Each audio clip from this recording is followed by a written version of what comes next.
there has been kind of like a complicated discussion about his legacy, but you known him since you started in WWE at the height of his Hulkamania run, and then when he came back in 2002, you got to see that second act of his run. What did you remember about Hulk Hogan? I remember that he, from the first time I met him, was really he was nice. He was nice to me, anyways, because the first time I met him was when one of my first jobs with Jack Tunney working here in Toronto was he would send me to the airport hotel to pick up talent, bring him down to Maple Leaf Gardens, like anybody from Randy Savage to Andre, or and the first time he sent me up to pick up Hulk, um, I I went to the hotel to pick him up. I met him in the lobby, and I didn't know how to refer to him to as you know what I mean. It's Hulk Hogan standing right there, and I'm like, do I call him Mr. Hogan, Mr. Hulk? I don't know what to I don't know what to call him. And I said, "Hi, I'm Jimmy Korderas. Jack sent me up here to pick you up and take you down to the garden." He says, I was, "Hey brother, how's it?"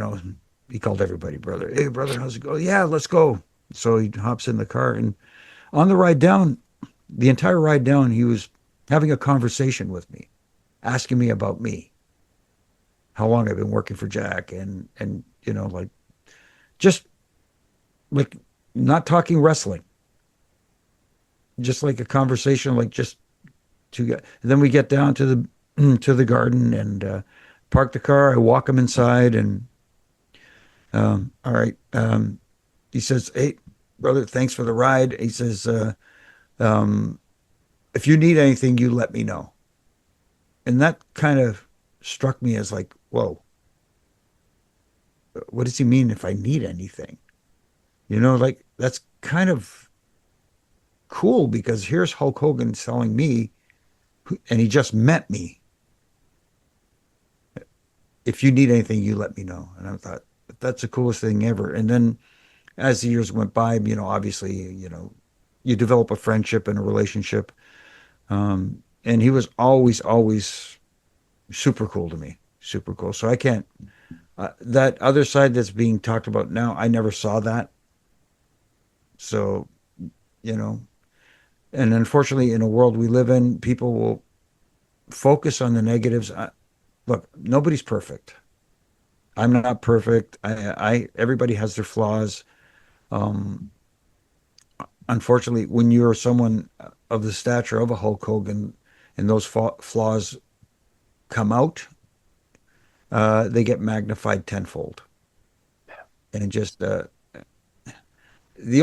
biggest problem I had, if you, I don't preach forgive and forget because I'm not asking anybody to forget about what he said. I'm not asking anybody to forgive him for saying what he said. But at the same time, a family just lost a husband, a father, a family member, friends, dear friends lost a dear friend. It wasn't the right time to go on this